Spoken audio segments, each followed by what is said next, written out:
Okay, we're gonna get into this. Try to do a quick one here. Episode show number 10. Who wore number 10 for the Jaguars that you can remember? Josh Scobie. There was I think a couple other wide receivers that wore it. Not a big claim or anything, big fame or anything like that, but I think Josh Scobie, Josh Scobie kicked a 59-yard field goal to beat the Giants one time at home. Been a while since he's been with the Jaguars. I think he did. Josh Scobie. No, it wasn't Josh Scobie. It was the other guy. Okay, that kicked for the Jacksonville Sharks in indoor football. Gosh, who was the guy that? It was the original, one of the earlier kickers that kicked a year or less with the Jacksonville Sharks of arena football. But Josh Scobie, number 10, I do believe. And when a guy can connect on a 59-yard field goal, win a game, I believe Scobie. I believe Scobie actually hit that 59 yards. He was a Jaguars kicker for a long time. He did wear number 10. I'm looking at an old photo now. He kicked for the Jaguars for a long time. So we'll salute Josh Scobie, number 10, on the Teal Shirt Report podcast today. Want to examine, and first of all, want to talk about our sponsors, Saucer Realty and Capital, for your real estate needs in North Florida, whether it's home, residential, business, or even commercial real estate. Saucer Realty and Capital, you'll find links on our website at bigjreport.com. That's bigjreport.com. It was pointed out to me by John Gaylor that we were having some audio problems, and there are some glitches with internet, maybe going from StreamYard back to YouTube. So we'll keep an eye on that. We'll try to improve that situation. I know there's been some glitches. Sometimes maybe I talk too fast and I'm faster than digital. And then I try to slow down. I'm not the fastest talker in the world, but sometimes I don't know it. So bear with the glitches if you can. I appreciate you guys. If we're working to improve the podcast, so subscribe to our channel, help us out, subscribe to the channel, and certainly patronize our sponsors, Saucer Realty and Capital, for your real estate needs in North Florida. The MadMaxMix.weebly.com. Max was back on after, and by the way, like Max said during his show, there's music always on the MadMaxMix.weebly.com. But as far as Max's live show on Wednesday nights, Max had taken a few weeks off. He had a major surgery. He's been getting some much needed rest, and he finally got back on the show on, I guess it was Wednesday, March the 5th. Just last night, he played Steely Dan for me, and Max sounds great. He really does. The rest has helped him. I know he went to a major surgery, and Max was talking about during the major surgery, I think he asked one of the nurses to pull up YouTube and play My Sweet Lord by George Harrison, I guess when it was a little touch and go for Max.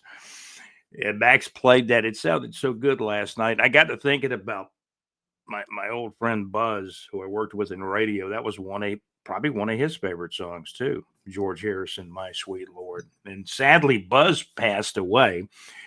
Thank goodness Mad Max is still with us to put on a great show each Wednesday night. The MadMaxMix.weebly.com. JC's on Thursday nights. That's how we roll. Thursday nights, Lake Eufaula Hits, live from the pub with JC on Thursday nights. And you'll see it on the scroll. If you're watching on YouTube, you'll see the sponsors scrolling on the ticker. You might say the Teal Shirt Report podcast brought to you by Saucer Realty and Capital, the MadMaxMix.weebly.com. Glad to have Max back on his show.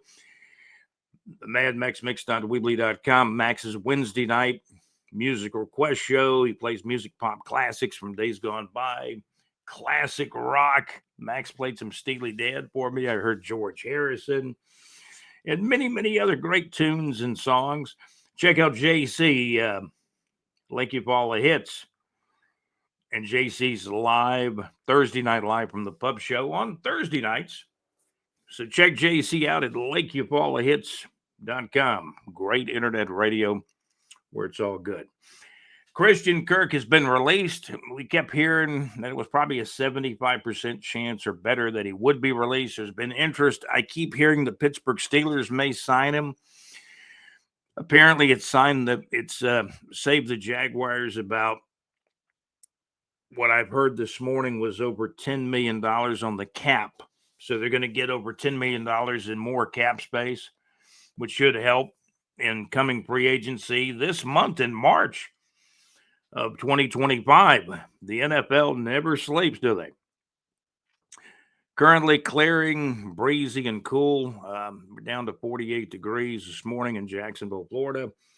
On Thursday morning, March the 6th, 6:20 a.m. early this morning.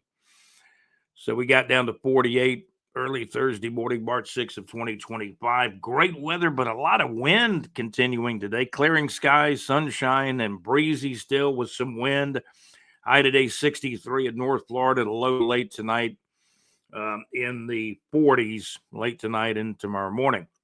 The winds have been amazing. Winds west today at 16 to as much as 31 miles per hour. Predominantly, the west winds will be 16 to 23 miles per hour with gust up to 31 miles per hour. Thank you for tuning in to the Teal Shirt Report podcast. Talking more about Christian Kirk. I put some stuff up on Twitter. There were other people that had things up on Twitter. And we really knew this was coming. He had a really good first year with the Jaguars, caught a lot of passes. At that time, that's what the Jags needed, a guy that could catch the ball. Prior to signing Christian Kirk, the Jaguars had a lot of drop passes by wide receivers in the years before Christian Kirk was signed. However, Christian Kirk had a really good first year, but years 2 and 3 were definitely injury plagued. Where do the Jags go from now, or from here, I should say? I've got to believe Parker Washington, moving into his third year, is probably the number one candidate to take Kirk's place in the lineup. However, the Jags could sign him another free agent wide receiver. That's a possibility, depending on who's available. And I believe there's a lot of people available. There's a lot of players being cut and dropped and released. I think the Jags might have tried to look for a trade partner for Christian Kirk, couldn't find it, and just outright released him, because what could you get for Christian Kirk? A draft pick, right? The Jags already have 10 draft picks. The main thing was getting out of the cap money. Now, Christian Kirk may go somewhere. He's a good wide receiver. He's not great. He's good. He was overpaid by the Jaguars, but that's what they had to do to sign him from the Cardinals, over 3 years ago. He's not great, but he's good. He can catch the ball. I don't think he's the greatest route runner. I think he can run routes, but I don't think he's the greatest route runner. He's a guy that he's more of a slot receiver. Most people kind of knew that going in to when he got signed. He was signed because he can catch the football. And he did. He caught a lot of passes in year 1. And his pass catches were way down in year 2 and year 3 because of the injuries. He had a great first year, or at least, he did have a great first year with the Jaguars. A lot of catches. I think he's a good wide receiver who had a great season in year 1, earned his money, no doubt, his first year, but it was a lot of money. Jags getting out of the contract. If he had been healthy in years 2 and 3, Jaguars probably would have won more games. More than likely. Right? So Parker Washington, the wide receiver, what was Parker Washington? He was I think he was a 6th-round pick, 5th or 6th-round pick, and I've seen him make 2 or 3 really outstanding catches in his first couple of years with the Jaguars. And I think personally, if he has a very good training camp going into year 3, I think he's got a shot to make the starting lineup. If not, there'll be a new free agent signed here in March, or a guy drafted. I'm hoping the Jaguars hit on somebody in the middle rounds, because they really need more offensive line help early in the draft. Jaguars need O-line help. They need a tackle. They need a guard. They need a defensive tackle and a cornerback. And then after that, then you could start, say, hey, we need a wide receiver who's out there. Could this guy be a steal? So that's what you kind of have to look at. So the wide receivers could come from the draft. I'm sure with 10 draft picks, you're going to draft at least one wide receiver, at least one or two. But there are more pressing needs like offensive lineman, D tackle, and cornerback before you get to wide receiver. You've already got what we feel like is a potential number one wide receiver in Brian Thomas Jr.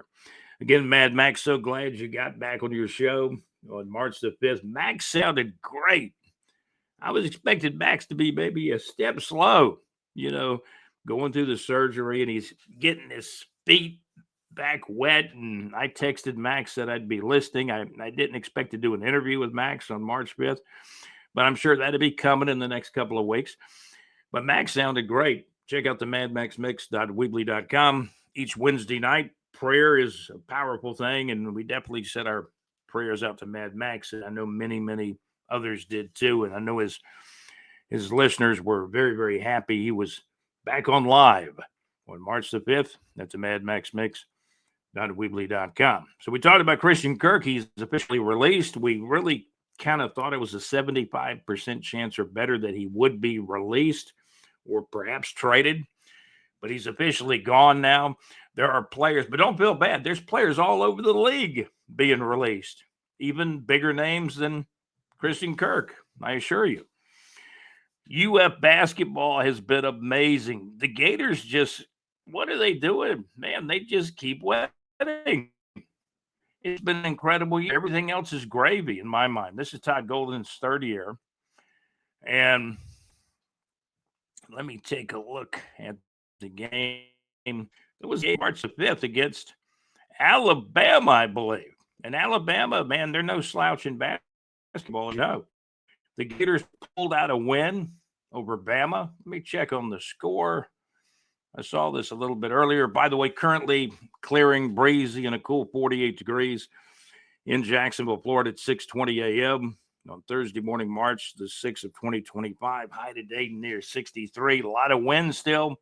Looks like the winds will finally die down tonight, late tonight sometime. Let me take a look. Gator baseball. Gators won in college baseball 4-2 over FAU. The college basketball game I really wanted to highlight on the Gators with this was a game. Here's some offense. Florida Gators 99, Alabama 94. Gary Pitts posted that in the Big J Report Facebook group. Thank you, Gary. And man, looking good in college basketball. John Bass also posted it in the Big J Report Facebook group. Florida Gators 99, Alabama 94. John's also got the record in there. The number 5 ranked Florida Gators win. The Gators are now, they've won 26 games. The Florida Gators are 26-4 overall and 13-4 in the SEC. The Florida Gators could be a number 1 seed in the upcoming NCAA tournament in just a few days. There'll be an SEC tournament.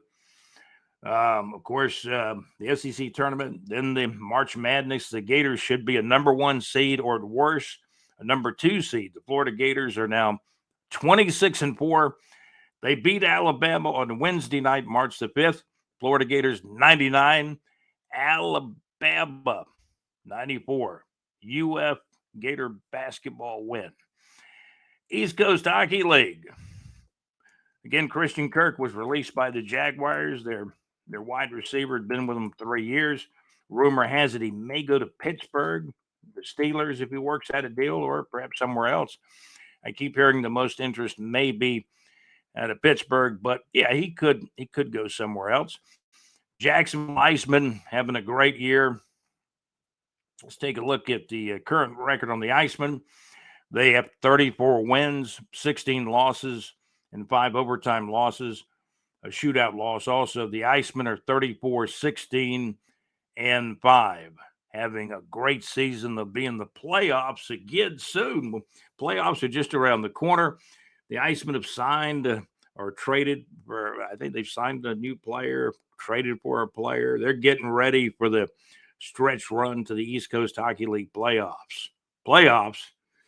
That's right. We got a team in Jacksonville going to be in the playoffs. The Jacksonville Icemen of the East Coast Hockey League. They're going to be in the playoffs, which will be getting underway here in the next few weeks in the ECHL, the East Coast Hockey League. So we're going to wrap it up. Christian Kirk has been released by the Jaguars. Could Parker Washington be the guy that moves into his slot? But, Parker Washington, the wide receiver out of Penn State, moving into his third year, he's played a lot of football because of the injuries. So the Jaguars will easily add at least one receiver in the draft, maybe two in the middle rounds, I'm thinking, or late rounds. Offensive line is a key area the Jags need to concentrate on early in the draft. And then after that, probably a defensive tackle, a cornerback. And wide receiver, with Christian Kirk being released, wide receiver moves up a little bit, but probably just in the middle rounds, like the fifth round or later. And that's fifth or sixth round. I mean, that's the area where the Jaguars drafted Parker Washington almost 3 years ago. That's going to do it for the Teal Shirt Report podcast today. We're going to wrap it up. I want to thank our executive producer, JC, for all the insight, the information. We hope you had a chance to check out Teal Tuesday on YouTube. We got the SEC Power Rankings from 2024 up on the audio platforms now. Check that out. Go to bigjreport.com. Check our audio platform out at bigjreport.com. Scroll and you'll find the Teal Shirt Report podcast. The newest episodes will be on YouTube. Please subscribe to the channel. Glad to have you checking us out.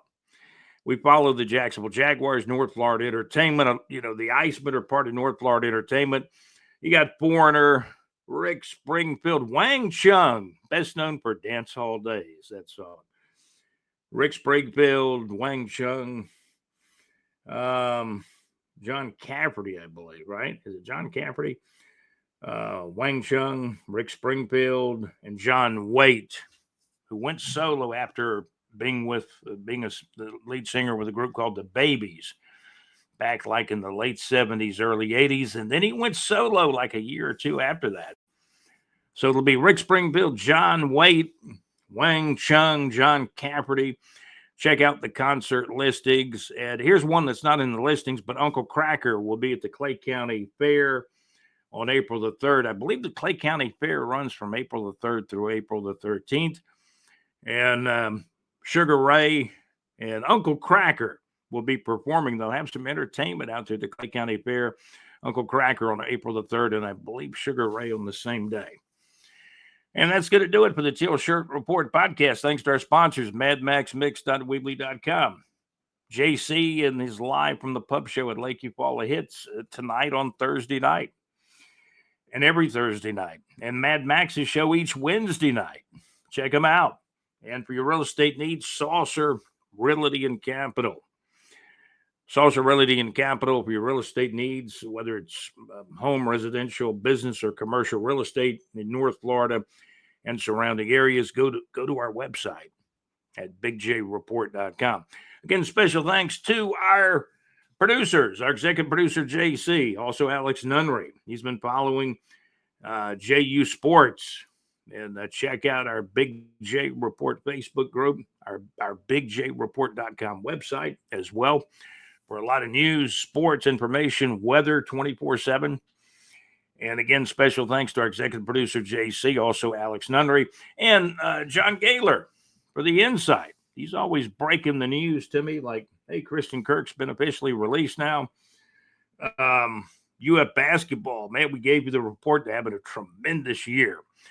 The third year for Coach Todd Golden. It looks like the third year has been the golden year as far as UF basketball having a chance to go deep in the NCAA tournament. I think it's going to be at least a Sweet 16 year.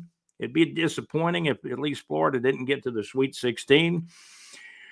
However, a lot of good teams in the tournament, you just never know. Florida's playing good, hot basketball right now. If the team, they seem like they've been getting some of their injured players back. A player or two has returned to the lineup. So that could be key. But the Gators have won, what did I say, 26 games? Is that amazing or what? The Florida Gator basketball team. They beat Alabama 99-94 on March the 5th. And the Gators, the number 5th ranked, they're ranked 5th in the country. They're going to be a number 1 seed unless they end up losing a couple of games down the stretch. You got the SEC tournament coming. The number 5 ranked Florida Gators are now 26-4, 13-4 in the SEC after their 99-94 win over the Alabama Crimson Tide in college basketball. That game was on Wednesday, actually, March the 5th. It's Thursday morning now, March the 6th. We appreciate you guys tuning in. Again, special thanks to our executive producer, JC, Alex Nunnery, another producer, and John Gaylor. John Gaylor, our correspondent and contributor to the Teal Shirt Report podcast, and Big J Report as well. That's going to do it. This has been the Teal Shirt Report podcast, episode show number 10, saluting Josh Scobie.